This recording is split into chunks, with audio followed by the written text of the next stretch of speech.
In this episode of Man versus Marriage, we're going to line some things out game plan style. Listener topics. The podcast. How good do you want your life to be? It's truly about becoming the best version of yourself that's possible. This is Man versus Marriage. The podcast. Welcome back to another episode of Man versus Marriage. It is I, the Q-Dog, in the Moran family studio with my lovely wife, Jeannie. Hi, baby. Hello, honey. And here we go. This is the plan. The plan is for us to take the former episode. If you have not listened to it, it's listener topics. Crap, I don't know what I'm going to call it. Anyway, whatever the episode is before this one, go listen if you haven't. If you're jumping in on this one, you can do what you want. But I advise you to go back and listen for some context. Otherwise, enjoy, reap the benefits of this great thing. So here we go. In the last episode, one of our listeners sent us a message. Want to know these things. How do I, now fill in the blank, how do I do things with intent and do them meaningfully and have it resonate with my wife? How do I make her feel heard? How do I make her feel valued, which we didn't necessarily cover? And then how do I make her feel like her voice really does matter, like it's not going in one ear and out the other? And so here's where we stand. I hope.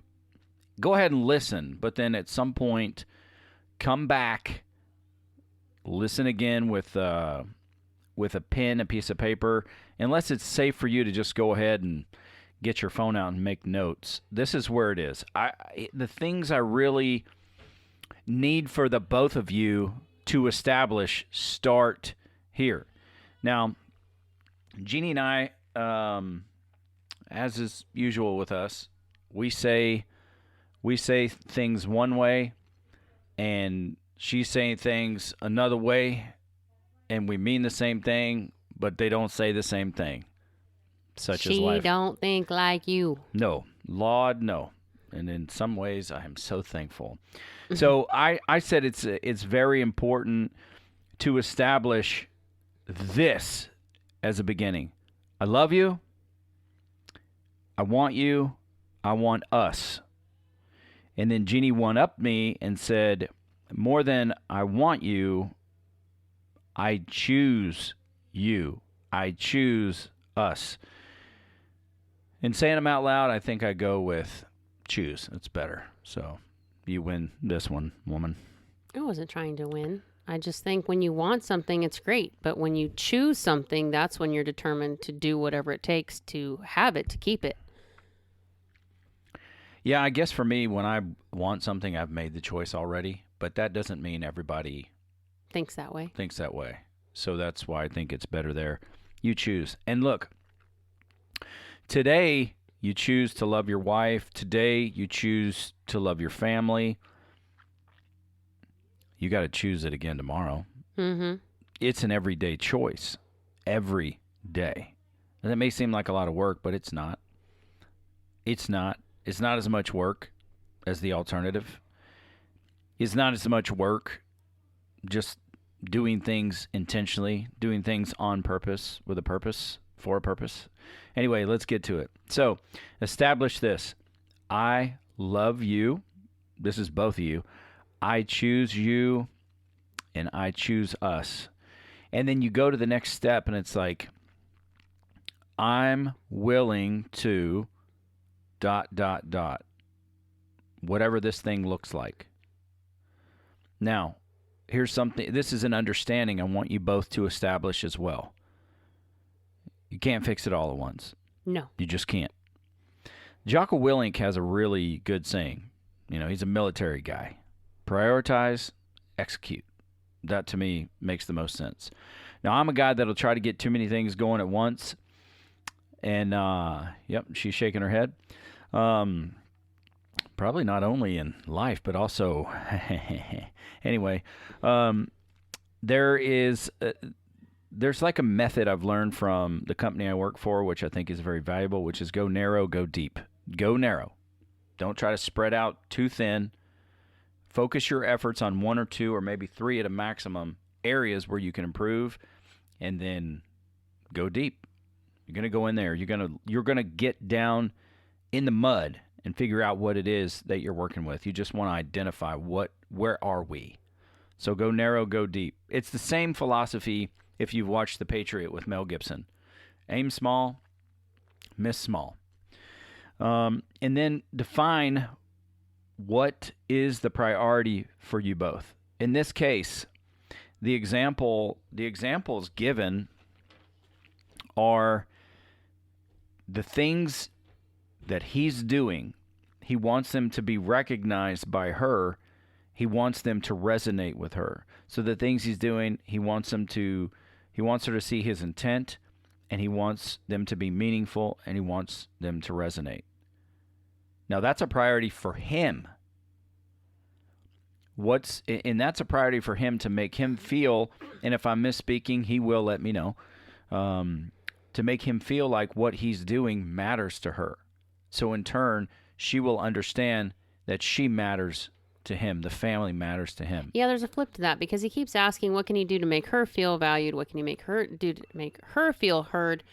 But at some point, there has to be a reciprocation. There has to be an acknowledgement that he's doing something, or eventually he's going to wear out, because if it's not making a difference, if it doesn't mean anything, a lot of people, especially if you're someone who needs the affirmation or you need the buildup from somebody else, if you need that encouragement from your spouse and you're not getting it, and instead you feel like you're hitting a wall, you're doing all these things and nothing's coming back, ultimately, unintentionally, she's hurting him. Yeah. Because even when you did little things, at first it was hard for me to accept it because I wasn't really sure what the intention was behind it.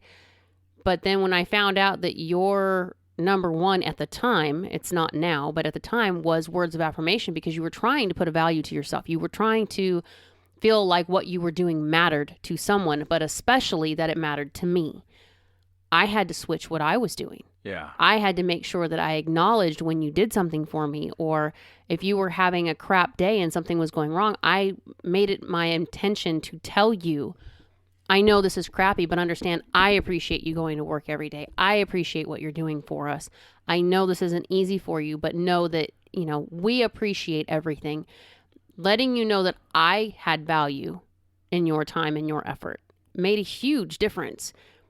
Yeah. And if I remember correctly, one of the things that you would tell Rita was, if everything else is going to crap, or I'm having, stuff at work or what have you, but my wife tells me at the random moment, I get a text that says, I just want you to know I love and appreciate you. I love my car. Thank you for working for me. Whatever it was, that just debunked everything else that was going on in the moment, because at the end of the day, you're coming home to me, not work, not the garbage going on around you, but me and the kids, the people that you want to mean the most to. Yeah, there's two things. If our sex life is in a great place, and if you're acknowledging, I hate to say it, but if you're telling me I'm a good boy, I feel great. I don't know what that is, but those words of affirmation do still mean a lot to me. Mm-hmm. And we've put the framework around these priorities based on the love languages, which I know this particular listener has gone back and they've done these things. So that's why it's important to establish what's a priority for you and what's the priority for her. And that may be, thinking about the email, that may be one of the things that, although I know it wasn't top in the love language that they did, there is a possibility that affirmation is what's needed for her to feel heard and valued. There may be a need to hear that you appreciate and value more so than just showing. She might need the words behind it too. So that's what you'll need to establish. All of you guys out there, you want to establish these things. Why do you want to establish them? So that your spouse feels like they matter. They feel like they're a priority. I say that because that's a couple of Jeannie's top things. Does she matter? Is she a priority in my life? Is she protected? Those are things that are top on her list. So those are things that I endeavored to do. Some of the things I did, I didn't even realize I was doing them, but I did them. And she acknowledged it. And when she acknowledged it, I said, oh, crap, I guess I do that. And so I was intentional about continuing to do that. Yeah, once I acknowledged it and you knew that it made a difference, it's like, oh, now I'm going to do this because I mean to do it, not just because out of habit. Yeah. And that's important. So, and then you need to define what that looks like. Now, you as a listener, if you want to, not just our bro here, my bro man, who, and he's not my brother, but you know what I'm saying. He's my bro because I get it. Man versus marriage. If you want to send in some topics or some examples, Jeannie and I will talk through them. Nothing here says that we're going to get it all right. What we're doing is we're telling you this is what worked for us. Now, here's the deal. You watch a movie about a heroic situation, and in 2 hours, 2.5 hours, they take 20, 30 years of somebody's life and just box it all into a great movie with popcorn and soda and whatever. Okay? So that's kind of what you, in this podcast, what we've been doing for the last 4 years, is we're taking that product of what we have become and we're putting it out there. But don't discount the work that we put in for almost a decade. And don't sell yourself short. Y'all are getting started. You're starting something. You're endeavoring to change.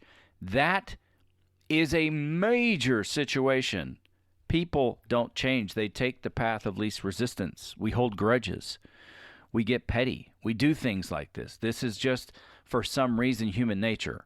So you have to define what that looks like. That way you know what's expected. If I don't know what's expected for Jeannie, I can't fulfill it. Try as I may. I'm going to sit here right now. I'm going to do this again. Think about something, whatever it is. This is my best guess because I can't read your thoughts. Hockey. Nope. Oh, I missed it. Too bad, too. It was a good one. Let me pause the microphone. That being said, look, I'm closer to this woman than anybody on the planet, period. You know, physically, emotionally, I can't read her mind. I make assumptions about her all the time because I'm in my own head. It's not fair to her. So you got to get these ground rules down. Define what these things look like. Then the next phase of this is like there are things you have to understand about what you're trying to do. Okay? Number one is you must create base level agreements. What the heck does that even mean? That means this. You cannot physically go back and change the past, no matter what it is you've done. What you're endeavoring to do is to iron those wrinkles out. If they are wounds, you're going to work on healing those things. But there's nothing that you're going to do immediately that's going to do that. It takes time. So what you're going to do is say, here's where I stand. Okay,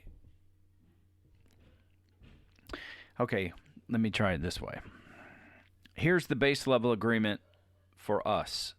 Maybe you define it differently than we do. It's where do we stand? Do we both want to fix it? That's the first question. Yeah, and that comes up there like in the beginning there where it's like, I am willing to blah. So where do we stand? Where are we right now? Let's just get down to the truth of where we are. Let's open up. Let's be honest about where we are. And then what do words mean to you? Because here's what words mean to me. Because in the moment, all you're really going to have is your words. Then you follow those up by actions. And if you don't believe the words I'm saying, I'm losing. Now, if you choose to believe what I'm saying and I choose to do something different, and we come to that agreement that here's where I'm at and this is what I'm endeavoring to do and these are my words, I'm going to give you my words, I'm going to follow those up by actions, then things begin to change. But if try as you may, whatever you say, your spouse is going to punish you over it or is just waiting for you to fail or etc., you're fighting a losing battle. Mm-hmm. And then, where is our trust level? On a scale of 1 to 5. I mean, this is very menial or ridiculous, but it's like, I think Tony and Elisa kind of do this, you know. How 1 out of 10, where was I this week? That was hard for us. Yeah. But it's like, okay, how much do we trust each other? How much do you trust my words? You have to establish that. And just like your marriage, if your trust is a 2 out of 5, okay, well, what does it take for me to get to a 3? Don't try to jump directly to 5, but what can I do to build this level of trust with you through words and actions so you know what to expect? And then from there, I'm really going to implore you, don't assume you know what the other person's intentions are. I'm big on thinking the best. Even though a lot of times when people are doing stuff, I might think the worst of what they're doing. But we're talking about your spouse. So establish that. Don't assume you know. Ask questions until both of you understand. And don't ask those questions that send you into a circle that's like a fault-finding question. That's not it. It's like, here's what I need. Okay, this is what I understand that you're saying. And I'm telling you, it's not as complicated the farther you go. The more you do this, you begin to develop your new way of communicating. So it doesn't seem like it's this scripted situation as time goes on. Because once you get through the throes of this, you know, Gene and I screw up still now. But at least we can say, oh, crap, this is it. Okay, here, you kind of have to go back to blocking and tackling drills. Well, and once you get a handle on how you communicate, then it just becomes second nature. We're at a place now after 12 years, 13 years, whatever it's been, where we can stop and say, whoa, and we have buzzwords for each other to let each other know, hold on, we caught something, without necessarily alerting everyone else around us that you did this, you said this, blah, blah, blah. Correct. But we also are at a place where if we screw up and we catch it, we can turn around and go, okay, hold on, wait, stop. This is what I said. This was not what I meant. I just realized how that sounded. This is what I was trying to say. Did you understand that, or did I do this wrong? And now it's not a throw it back at each other or because now we're at a place where we've established I'm not trying to hurt you. You're not trying to hurt me. Sometimes crap happens and we do it anyway. Not intentional. Maybe it is intentional. Maybe I've had a shit day and it's just like, here it is. And I'll catch myself and say, okay, wait, this is not your fault. I'm having a bad day. I had to do it with the kids the other day. Something spun me and both of them just happened to be nagging at each other and I went off. And I got both of them big time. And then I turned around and it's like, okay, hold on, stop. Forget I said that. This has nothing to do with you. I'm going through something. Something's on my mind and it's bugging me. I shouldn't have brought those things out. Let it ride. You know, I didn't mean to do it. I'm sorry I hurt you. Both of them were like, okay, cool. I acknowledged it. It was done and it went on. There was no other conversation needed. Whereas before it would have been this long, you know, I'd have to make it better because they can't let go of the hurt. It's just something that you establish over time. But in the beginning, this is not easy. This is the hardest part, is establishing the rules, establishing that you can communicate, that you're not going for the jugular on each other, that you are going to be willing to accept what's said and not take it personal. And from there, it just becomes second nature. Now it's just natural for you and I to have a conversation, even when it's ugly. Mm-hmm. We don't yell and scream and have a huge drawn out fight. Not all the time. Even heated conversations, we never get real big on it. We've learned how to navigate without zinging each other, you know? That's all it is for me. And I believe we've established that, mutually we're just not going to chew ice on the microphone, Jeannie. We've established, mutually, so to speak, that we're not going to punish each other with our words and our actions. We're not looking to punish each other. We're not looking to say, I won in this situation, even though I started this out with she won because her word was better. That was, playful, but It's not about right or wrong at all. Not anymore. yeah, if you're fighting if you're fighting to be right, you are fighting the wrong battle. Mm-hmm. It's fighting for what is right in your relationship. And right now, you're seeking to reestablish, no matter what you've done in the past, this is who we agree we are going to be. And we're going to lay this out.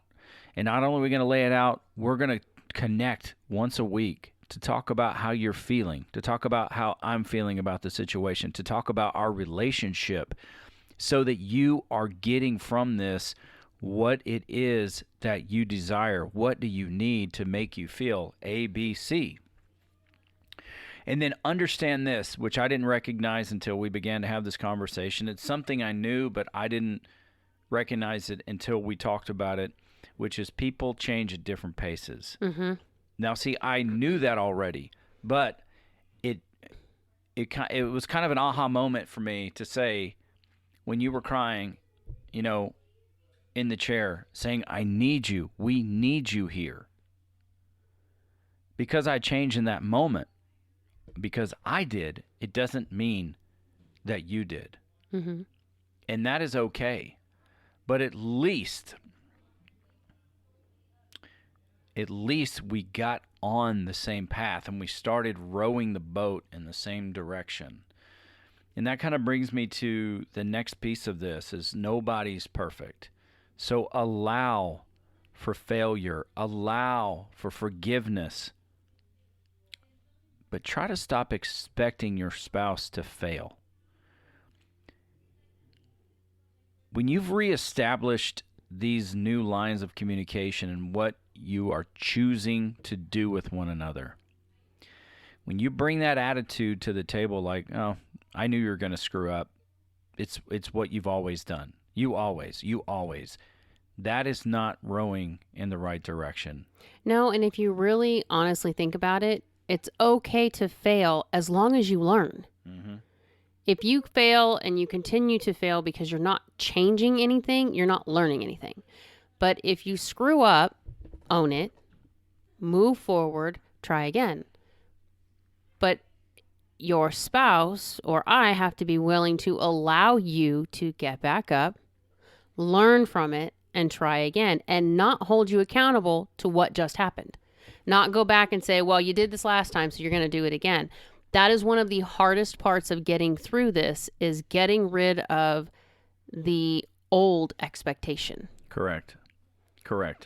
And then, do your best to mitigate judgment or punishing that person. If your spouse is trying, if they are legitimately trying, be a part of the solution with them. Acknowledge it. It goes all the way back to the beginning of this when we were establishing these points, and it's like, I choose. I love you. I choose you. I want you. And the foundation of this very thing we're endeavoring to do comes from a motivation for us. It comes from a place of motivation for our relationship. Whatever I am doing, it is for the good of us. If I screw up, let's talk about it and let me figure out what it is I can do differently so that we don't continue to miscommunicate because we believe we want the same thing. But you both have to agree to that, because I screw up too. She will screw up too. And oftentimes I worry that the guys hear this and they think it's all on them. And she doesn't take ownership, or maybe she's not all in the way that he is, you both have to have the same permission, the same acknowledgement, because she's going to screw up too. You're going to do something, and chances are she's going to say something stupid because it's an old expectation. You've got to give her permission, but you've also got to take the opportunity to say, okay, wait, are you holding me to the past? Or is this something that is current? Because if it's past, we agreed we're not going to go there anymore. We agreed we're going to put that behind us and we're going to move forward. You both have to have permission and agree to take ownership and accept and acknowledge what both of you are responsible for. That's a great point, and I left that point out. What an idiot. You do have to give one another permission to speak into each other's life. You have to give each other permission. If one of you is being sharp and going in with a dagger. Me. And, I mean, I can be pretty sharp. I try to be very diplomatic, but sometimes probably overly diplomatic. But yeah, you must verbally, but also in your heart, give that person permission to be a part of this change that you're endeavoring to do. That is going to be key to allowing this process to work forward. Y'all are going to do the work. Y'all are going to help one another heal. Whatever it is that's hidden in there for either one of you, you're going to have to face those things together. Mm-hmm. And it's tough. Jeannie in the last episode was saying she was working on her and I was focused on the marriage. That's not entirely true, because I was focused on redefining my life philosophy. And as a benefit, the work that we did in the marriage, it was initiated by me deciding to change as a man. And so that was something that was happening. So just make sure you know that. Some of these things you do have to change on your own. You got to be able to have some internal credibility so that you can, lead with confidence that you're doing the best that you possibly can, that your intentions are pure, that your motivation is your wife, your family, your relationship. And then you have to give each other these other pieces of the puzzle we're talking about once you've defined that. And, the things you understand that will help you is just to create a base level of where you are. Don't take these things personal. Wherever you are, you are. That doesn't mean you have to stay there. So where do we stand? What do words mean to you? What do words mean to me? What is our trust level here? Stop assuming you know the other person's intentions, even when you're right. I guess I assume that Jeannie's intentions are good. That's what I do.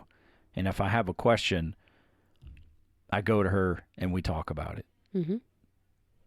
So I guess stop assuming that your spouse's intentions are negative. I mean, I'm sure the other can bite you too. But we're giving you some framework here. Ask questions until you both understand. Not in a crappy kind of way.